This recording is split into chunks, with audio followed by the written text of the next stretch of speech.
I'm a 30-something professional. Being in your 30s these days doesn't mean you're an old bachelor anymore. We live in an era where marriage isn't considered a must. I had a girlfriend until last year, but we broke up after I found out she was seeing someone else. Since then, I've been worried about trusting women, but recently, something enjoyable happened. I can't help but live this way, and I thought I'd share that special something here. I live in a small apartment about a 5-minute walk from the subway station.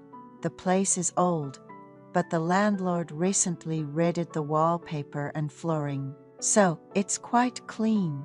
I'm pretty experienced in living on my own, so I manage well. Since moving in, I've fixed the undersink cabinet and the shoe rack by myself, and even managed to completely remove the mold in the bathroom. One weekend, as I was relaxing and watching TV, the lady from next door knocked on my door. She appeared to be in her 50s and asked if I had a monkey wrench because she needed to replace her shower head, but couldn't find one at the local hardware store. I had a set of tools and lent her the wrench. About an hour later, she returned it, thanking me, and handed me a bag of garlic baguettes she bought from the bakery in front of our building. It's nothing, we're neighbors after all, I said, trying to refuse the gift, but she insisted, holding my hand tightly. My husband is too lazy to fix anything.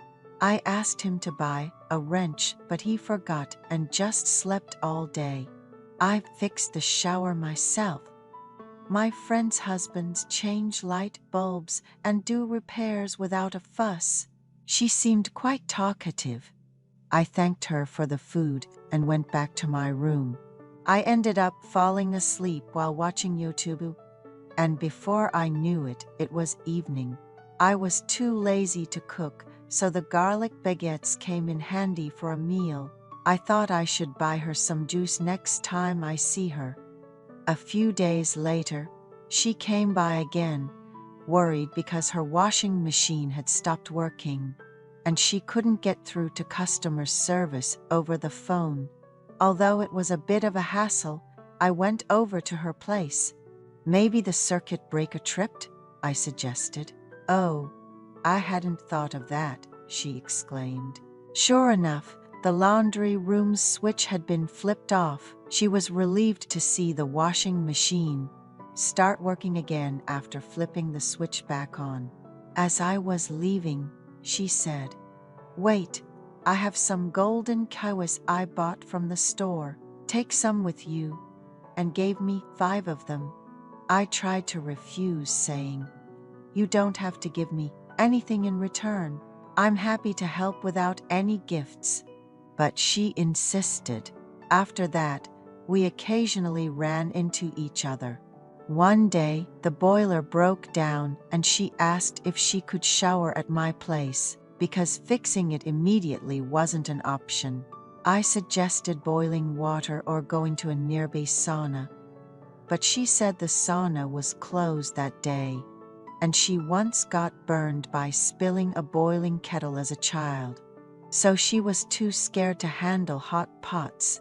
"I'll cook something delicious for you after you shower," I said, and she went into the bathroom. She hummed a tune while washing up and emerged looking rejuvenated. It was the first time I saw her without makeup. Her skin was flawless and her figure, though petite, was remarkably toned. At that moment, I saw her in a new light, and we connected on a deeper level. She joked, "I've tried everything to catch a handsome young man's eye, and nothing worked. But today, my plan succeeded." When I asked about her husband, she said, "Don't worry, he's on a business trip for a few days." She asked if I wanted tortillas, and when I mentioned I also liked broccoli soup, she brought ingredients from her house to cook at mine. She was quick and skilled in the kitchen, and we enjoyed the meal together. We spent every day together until the day before her husband was due back. She offered to iron my shirts, saying, "You don't have much to take care of living alone. Let me do it." But I insisted, "I'm better at ironing. You should just relax and enjoy your visit." Living in an area surrounded by shops and markets, she suggested visiting a massage chair salon run by a friend of hers. We agreed to go in the evening to avoid the morning crowd of elderly visitors. Upon arriving, her friend, seeing me, exclaimed, "Wow, so young and handsome. Emily must have praised you to the skies." I was taken aback and looked at Emily. "Sophia, stop it and let us try the massage chairs," she said. We chose the full course, and Sophia explained that these bed-style massage machines were more popular than traditional massage chairs. She had to squeeze the leg compression massagers onto my legs, joking that whoever ended up with me was lucky, which was embarrassingly flattering. After enduring the playful teasing from the ladies at the salon, I felt refreshed and relaxed from the massage, despite not having exercised separately from work. The next day, I visited the salon again after work without telling Emily, and Sophia seemed quite surprised. I had such a good night's sleep after using the massage chair. "I just had to come back for more," I said. The lady, Sophia, was about to close up shop for the evening, but seeing a handsome young man walk in, she decided she needed to call her husband and tell him she'd be home late. Feeling a bit guilty, I offered to come back another time, but she insisted it was fine and called her husband anyway. I have 2 customers who came in for a trial session, explaining everything and going through. The process will take at least an hour and a half. "Don't wait up for me, just eat dinner on your own," she told him over the phone. The thought that she might be hungry because of me made me feel somewhat bad. When you do this kind of work, you adjust to the customers' schedules. "It's fine if I eat later, so please, enjoy your session," Sophia reassured me. She turned on the heat function of the massage chair, and I ended up falling asleep during the session, entering a dreamlike state.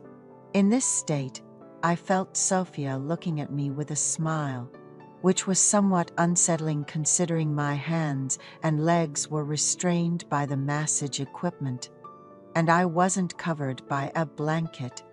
After the session, she mentioned locking up the store and suggested moving to a sofa massage chair to chat for a bit. I agreed.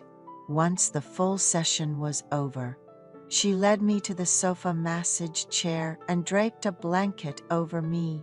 Sophia's earnest gaze somehow made me feel like I was burning through my youth. A few days later, I ran into Emily, the neighbor lady. "I heard you visited Sophia's place. Why didn't you tell me? You went alone." "Yeah, the massage chairs are pretty good.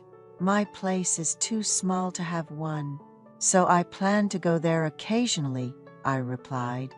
Sophia was so happy to have a handsome guest visit her shop. "Let's go together next time, haha," she suggested. I couldn't tell how much Sophia and Emily had shared with each other. Shouldn't secrets be kept among close friends? My mind was so cluttered after meeting Emily that I couldn't even focus on work. I came up with a plan to keep the ladies from spilling too many secrets. I suggested to Emily, "Let's all have dinner and hang out with Sophia." We set a date, and it felt like a bond was forming. We decided to treat each other like sisters.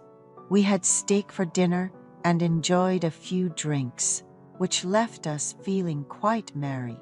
"Should we all stay together tonight?" I suggested. The ladies loved the idea. It was an entirely new experience for me, but it turned out to be quite extraordinary. We all felt like we had ascended to heaven that night, and the ladies were thoroughly satisfied with the special time we spent together. Occasionally, I meet up with Sophia and Emily separately. Each has her own unique charm, which I really appreciate.